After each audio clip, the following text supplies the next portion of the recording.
All right, we are here for another episode on Harvest and Coaching Channel. This is a part of our Next Play podcast. We talk to different people in the community just about life, inspiration, and entrepreneurship. So, right here, have a dear friend of mine, Chanda J Epps, and I'm going to let her introduce herself, and we're going to get started. All right, I'm Chanda J Epps, Hampton native, and I'm also a full-time entrepreneur now. So I have a consulting business. I also own an art business where I sell my original artwork. And I also am the founder of Live Love Paint Foundation, which is a nonprofit 501c3 that provides free art kits and free art sessions for youth in the community. That's what's up. Y'all see how she looks at the camera the whole time? I'm going to look at her though. All right, so about that, I was going to actually ask you, what's the name of your consulting business? Because you just started that, right? Yes. Okay, what's so the name that of officially launched on June 1st of this year. Okay. And it is Chanda J Epps Consulting, Okay. LLC. And with that business, I am providing consulting services for organizations in the area of team development, team culture development, as well as family and community engagement programs, because that's my background with my previous position. I was the family engagement coordinator for 17 years. Wow. With Hampton City Schools Title I program. So I'm just taking my skills and expertise and my superpowers and providing those services through my consulting business now on a full-time basis. Okay, cool. So how was that transition going from, your regular 9 to 5 or 8 to 4 whatever to this is all about you? How was that? It was definitely challenging.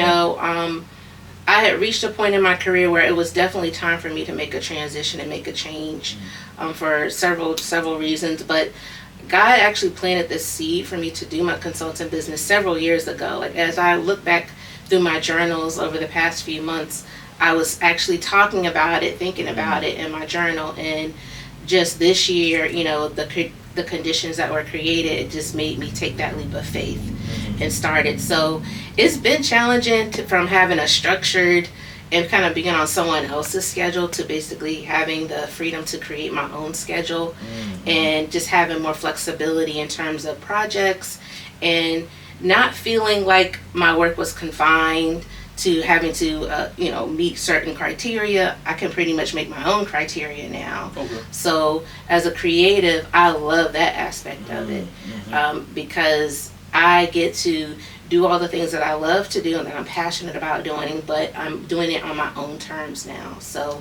it's been a blessing. It's still quite an adjustment, because, transitioning from my full-time job, I left behind, my set salary and all those things. So I've had to make a new system for myself for that. So that, there are a lot of learning curves to it.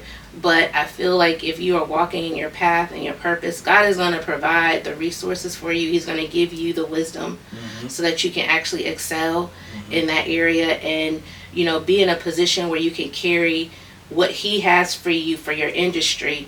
He's going to allow you to thrive and, sustain yourself so that you can continue that mission. All right, that's what's up. All right, that's a great answer, y'all. So, the other thing too, of course, your paint foundation, your 501c3. So how are you able to balance like a gift in two different areas, the gift of consulting, but then the gift of painting? How are you able to balance that, and how has it been rewarding for you? Well, it's something that I believe I developed that when I had my full-time job with the school system, because I launched all of my businesses were launched, with the exception of the consulting, were launched while I was still working full-time. Okay. Yeah. So it was a matter of me being able to prioritize what needed to be done and just really being strategic with my schedule, honestly. Because when you have multiple things, you have to make sure that you're putting time in so that they can actually grow. And with the foundation, I actually, going back to my art business, I was doing paint parties, mobile paint parties. Oh, okay. And it was through that aspect of my art business that this, the foundation even came about. So I was actually doing paint parties probably for a solid 7-8 years. Wow. And actually did my last in-person paint party in March of 2020. And so that actually equipped me with the skills to fund my nonprofit Yeah, because it's basically me taking that structure and applying it to working with youth and going in and setting up and facilitating and then breaking down all that stuff. So it was actually a skill that God allowed me to develop earlier. So when I did start doing it, it was just a matter of, like, I have a system, so it's just I'm doing it this, I'm breaking it down that way.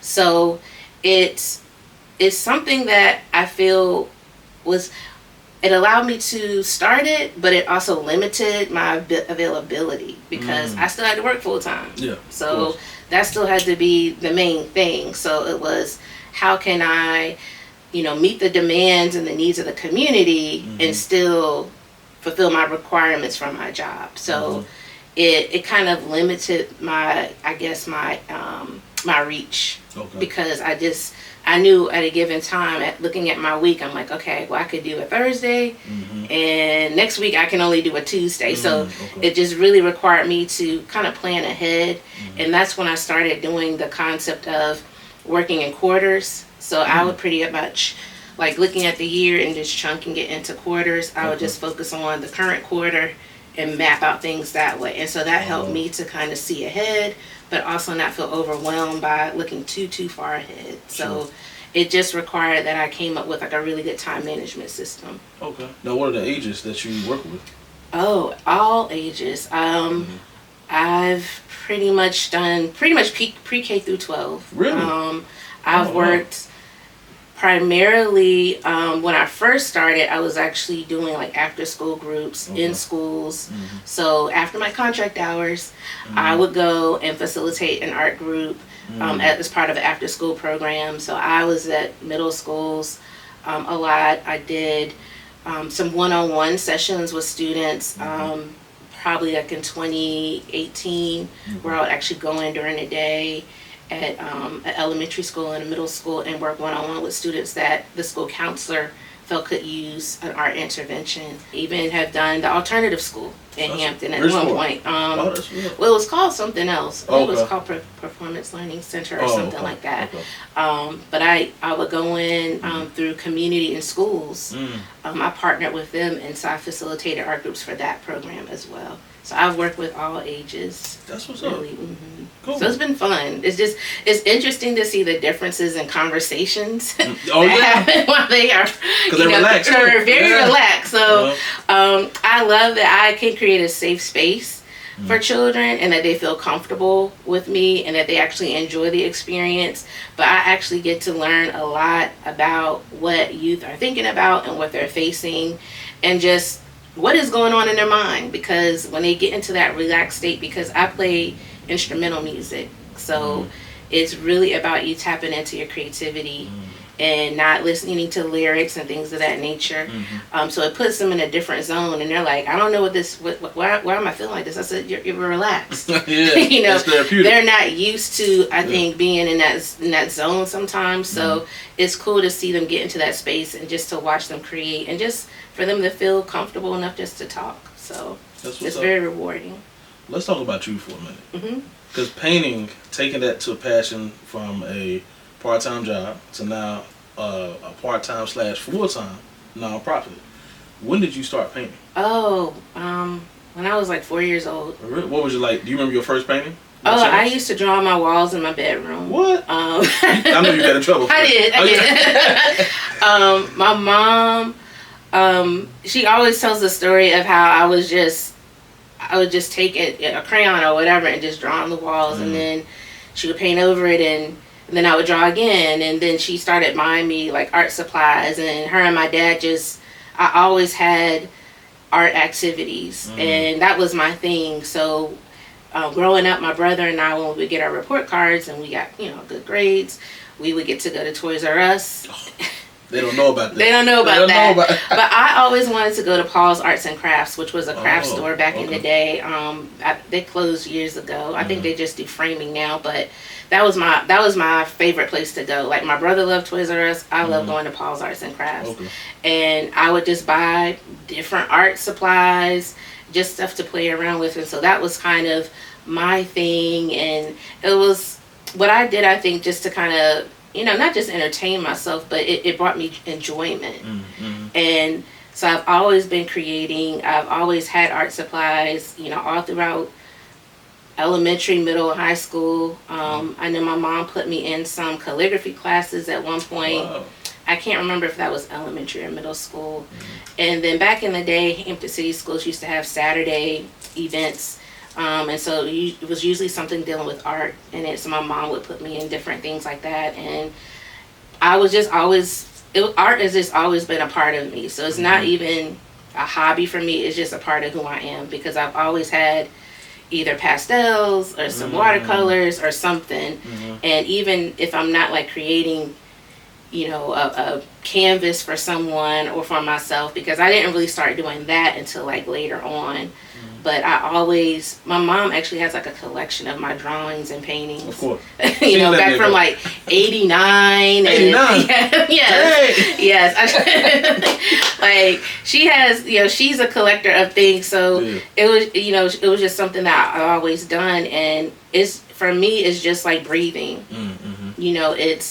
It's something that calms me, but it's something that is an outlet for me. So it's just something that I've always continued to do. And then in 2011, I launched my art business officially with my first art exhibit. And it was incredible. And I was so nervous because really up until that point, people really didn't know that I was an artist. Unless they had already seen something I did or whatever. But that art exhibit, it was on 11/11/11.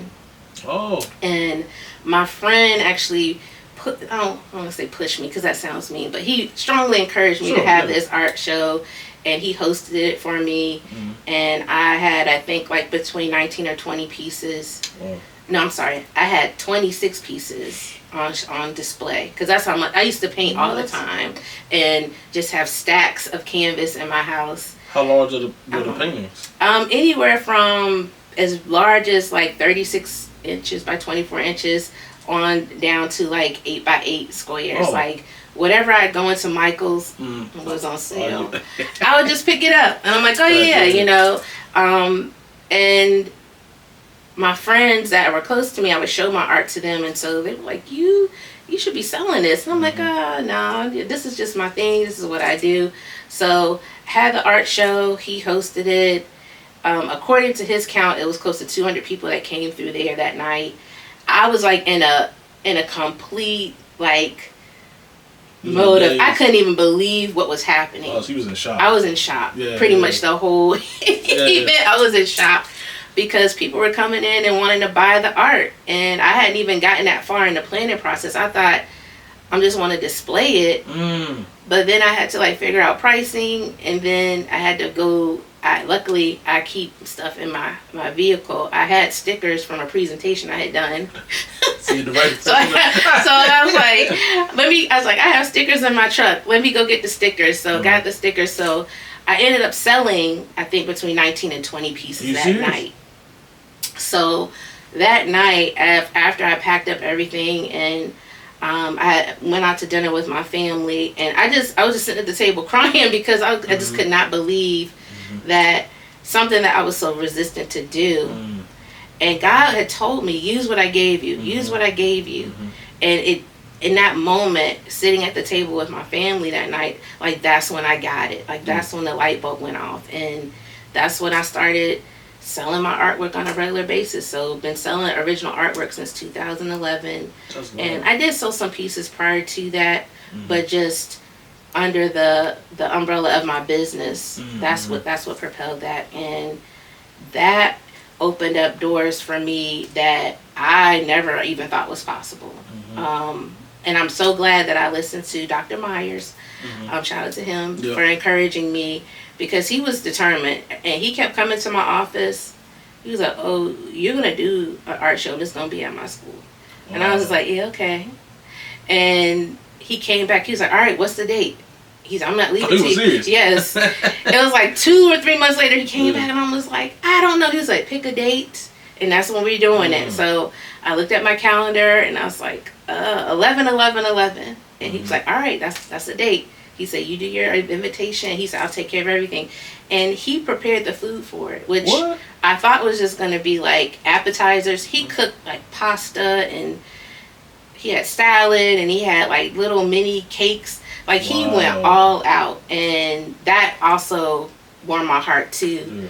But I'm so thankful for him and a couple other friends that were very instrumental in that whole experience, because God used them to push me out there and really put my art out there. And it was beautiful and heartwarming for me to see people connecting with my artwork.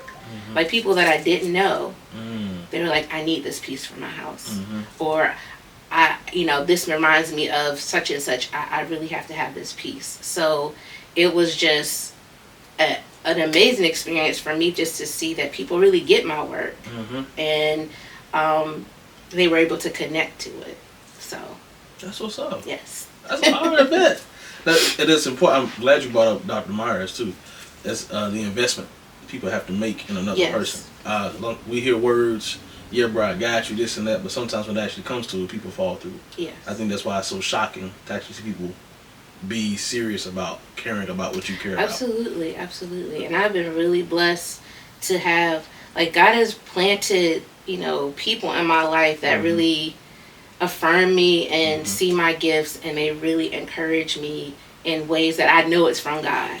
Because they are oftentimes speaking things to me that it had to come, God had to have told them that, because it's things that I've even, whether it's something I thought about or prayed about or wrote in my journal, like he's been really strategic in aligning me with the right people at the right time. So yes, it's a blessing, and everybody needs that, whether you're an entrepreneur or not. You need that, and you need to be affirmed in a way where you know that it's okay to step out. And one thing about me, I don't mind trying. My mind is wired differently, I think, because the things that people shy away from, those are the things I go to. Like the regular stuff that I need to do, like normal regular stuff that most adults don't procrastinate with and they take care of. I'm not going to put myself out there, but I'll avoid that and do something challenging or hard or what people perceive, because I don't mind failing. That's important. I don't mind, Of course, it doesn't necessarily feel the best, but that's where your lessons come in. Yes. And even with just where I am now in life, like I had to go through certain things to get to this point.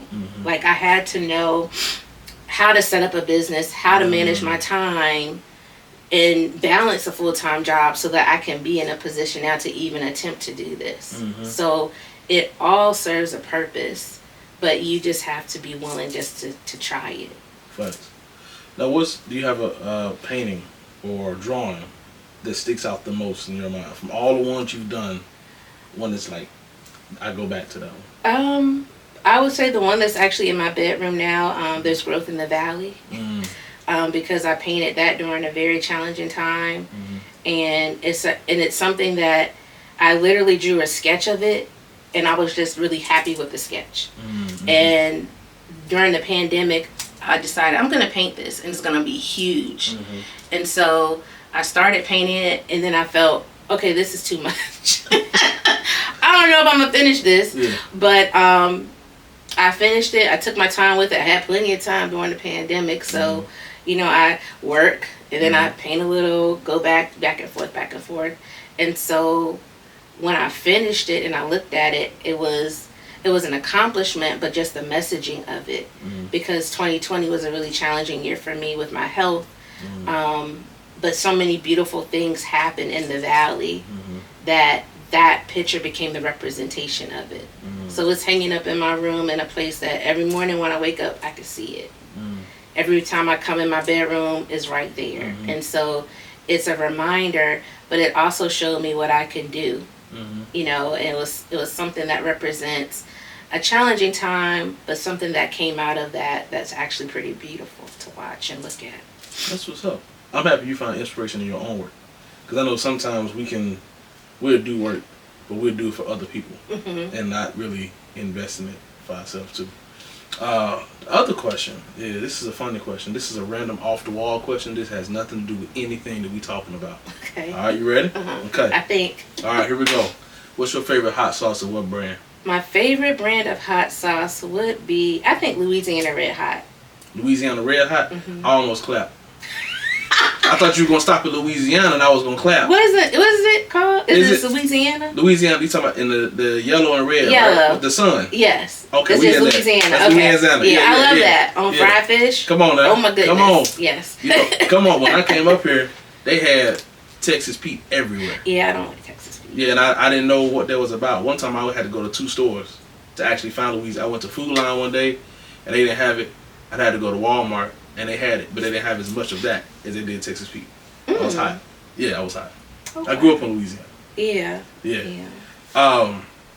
Other things. So your daughter, she said that yeah, get ready. What's your favorite 80s band and your favorite song? Yeah. Research. My favorite, I have a lot. Like, I love the 80s music. Okay. Give me two bands. What's 2 bands you like? The first one that comes to mind is Loose Ends. Okay. The second one, a band? Or artist? Prince. Okay, I'm with that. I'm with that. I like that. Yeah, I like Prince. Okay, I'm with that. What is your favorite song from the 80s, though? Do you have one? I have several.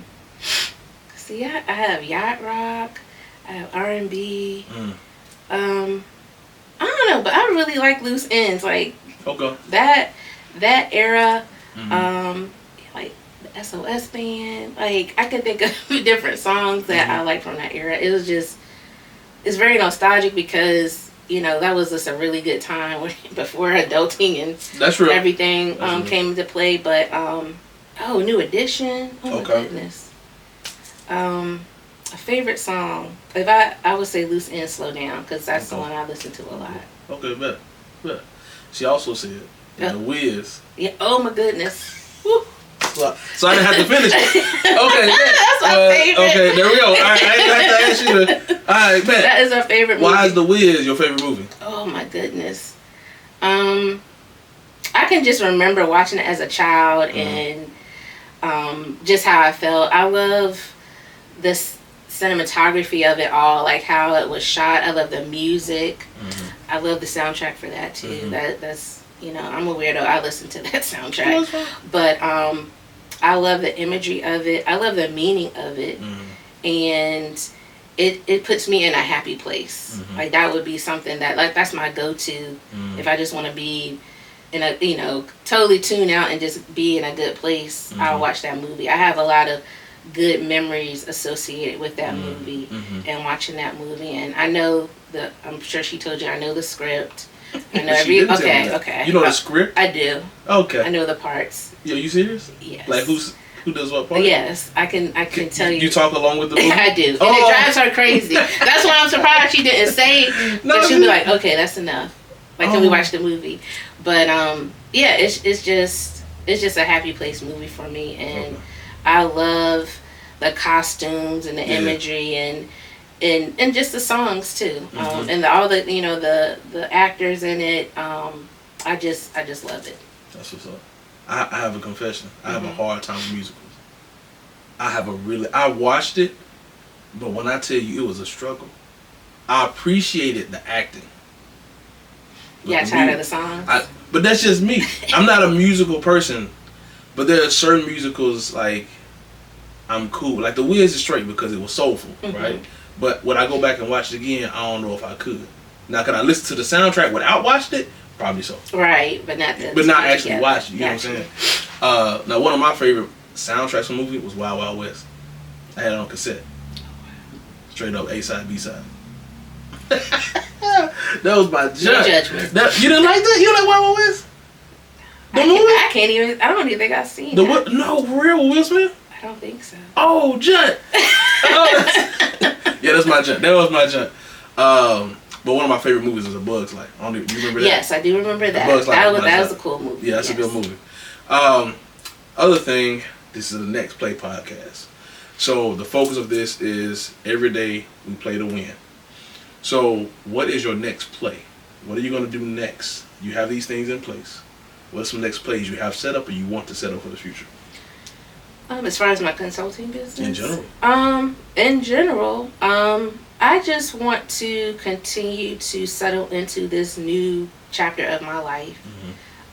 Because this year was just very challenging for me, and I have learned a lot about myself.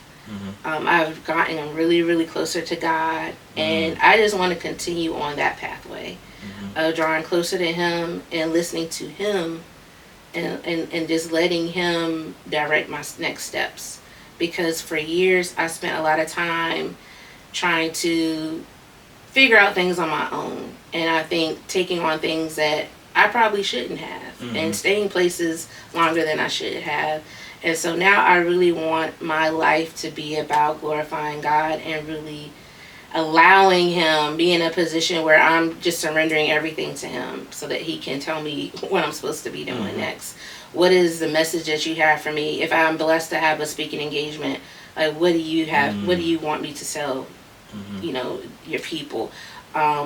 If I'm going and doing art, like, what do I need to do to make this an enjoyable experience for them? But just being in a place where He's really ordering my steps, not just me saying it, but just really being in tune with what He wants me to do is what I want to look forward to in the next part of this chapter.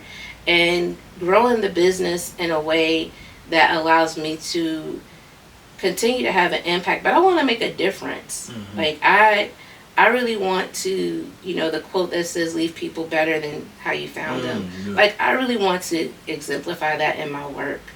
And whether it's through art or consulting or through the nonprofit, like, that's my goal in everything that I do moving forward. And I also want to continue to take better care of myself. That's good. My mental health, my physical health. I have time to exercise now. I'm walking. I'm eating healthy. I have a complete routine that I do. Intermittent fasting and making sure I eat and drink and have my water and have everything. But just continue to cultivate a healthier lifestyle, and to quote someone that I saw on Instagram, to continue to raise my standard of living in every way, in every area. And hopefully inspire the people around me that I care about, especially, to do the same. Yeah. Well, look, you're an inspiration to me. We talked before. Yes. But it's the consistency, it's the drive, it's the preparation, it's all that. So I appreciate you being a part of the Next Play podcast. I appreciate you having me. For sure. All right. We'll see you next time. Peace. We got bloopers. Hey, y'all. Bloopers. That joint was fun. Yeah, bloopers. We gonna say the word bloopers because it's gonna bloopers, right? Okay. Okay, bet. You said you like fried fish, right? Yes. Who got the best fried fish in Hampton? Where can I get some? Honestly, I like Scrimp Shack's. Really? Fried fish. Okay, bet. Because I like the fish fried hard. Okay. I don't like the mushy fish. Yeah. I'm not gonna put nobody on blast, but yeah, okay, I do that. I like how they do theirs. It's crispy. Look, I think Harpoon Larry got some pretty straight. You had that fish? Yeah, I'm not a fan. I don't like what they dip their fish the batter in? Yeah, Okay, I don't like that. I dig it. Crusty. Yeah, everybody got preference. I haven't been to Scrimp Shack in a minute though. And also I like Crab Shack on the James. That is good. Like I pretty much like that. all their seafood. Yeah. But be a little more pricey. Yeah, they up there. When I'm feeling fancy, yeah. have the coins. I'll do that. Facts. But yeah, Scrimp Shack, they'll get you right. And what's the other place in Hampton? Southern Comfort? That's over there by across from the Sound Center, ain't it? I believe so. Yeah, I know what it is. They're pretty good too. Okay, I ain't had that fried fish. I'm a wing head, but I like fried fish though. We actually got some fresh. Shout out to Brother Red, he brought some fish by, and I'm going to fry it. So oh, okay. I had to go ahead and clean it. Yeah. But that's it. I mean, that's it. Okay. That's it. All right. Well, thank you. You want to look at the camera awkwardly? Just look at it. Like that? I don't know. I didn't think you would do it. I I was nervous. I got a lazy eye, so when I was staring at you the whole time, I thought my eye was gonna drift. I didn't know You didn't see it move? Mm-mm. One time I was looking at a student and she said, "What you looking at?" You know what? Kids are. That's it. That's a good way to cut it. Yeah, we done